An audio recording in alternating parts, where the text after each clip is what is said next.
It was just announced at the CES conference in Las Vegas that Waymo has now logged in 20 million miles of autonomous driving. But do those numbers really matter?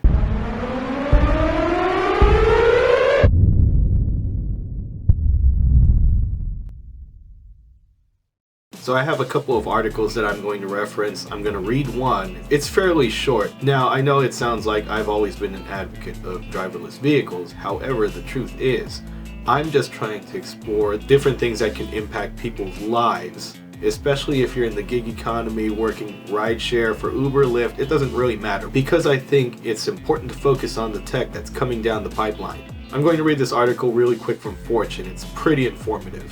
Waymo reaches 20 million miles of autonomous driving by Aaron Pressman, published January 7, 2020. Autonomous cars from Waymo, owned by Google parent Alphabet, drove 10 million miles on public roads in about the past year, doubling the company's self-driving record of the prior 10 years, CEO John Krafcik said on Monday. We're now beyond 20 million miles of fully self-driving, like really self-driving, Krafcik said in an interview at a Fortune Brainstorm Tech Dinner in Las Vegas during the annual CES conference. You need to have a lot of real-world experience. There's no way to avoid that. You must have it. The company started life in 2009 as a Google research project known as Chauffeur. It was renamed in 2016 and got permission to start its driverless service in the Phoenix area a year later. Waymo doesn't disclose its revenue or profitability. The company's driverless cars, mainly Chrysler Pacificas, outfitted with special hardware and software, are currently offering a ride-hailing service in Phoenix. The service has about 1,500 monthly active users there. The company also uses its autonomous fleet to make deliveries in the Phoenix area and run self-driving heavy trucks, Krafcik says. Krafcik, who took the top job at Waymo in 2015, is the former CEO of Hyundai Motor America.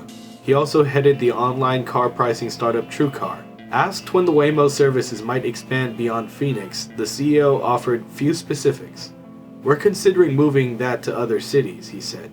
Waymo also has extensive experience in California, but doesn't yet have permission to charge for rides in that state. Waymo's rivals include self-driving projects from Uber, Apple, and Tesla, among others. California's Department of Motor Vehicles reported that Waymo drove the most miles of any autonomous car company in 2018 at 1.3 million, followed by GM's Cruise unit and startups Zoox and Nuro. Now, it definitely sounds like they're making some very scary strides here. If you're familiar with how tech advances, you know that it's always based on exponential growth. What happened over the last decade just happened over the last year. But I do want to temper some of that enthusiasm with some of the realities of the human condition here. For those that want to read a counterpoint, I'm going to link in Ars Technica article down below, and you can take a look at it for yourself. And I do want to focus on one of the top comments there. I think it is still the top comment. This comment was posted by this user, General Failure Drive A, but I think it does sum up the situation pretty good. The most likely situation is that self-driving is simply a far, far harder problem than all companies involved assumed at the beginning of their projects. To put 20 million miles in perspective, this is only 20 to 30 person lives of driving.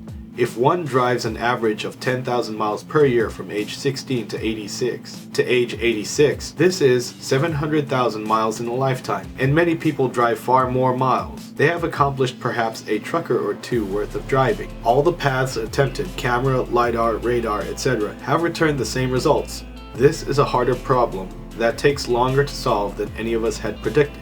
To keep the car in the center of well-marked lanes on a good condition road is not a terribly challenging problem. We trust 16-year-olds to do this, and far younger children can completely drive a vehicle. If one looks at off-road activities and battery-powered cars and such. But to learn the art of driving, and to be able to defensively drive in a variety of conditions without irritating every vehicle behind you in the line of 50 cars, upset you cannot turn left across a busy road and are unwilling to turn right, this takes years, decades, on a system highly optimized for learning and navigating in a three-dimensional world. The human brain and animal brains are radically impressive, and it seems as though the technology company programmers are prone to forget this. While I tend to agree with this statement, I do also want to point out there are videos of Waymo's vehicles already accomplishing what seems to be a complicated task, driving around in real time. There are no safety drivers in this vehicle. I'll go ahead and link the video down below so you can take a look at what it's like to be in one of these cars. So what does this mean for the average rideshare driver? Probably not much for the next year, definitely.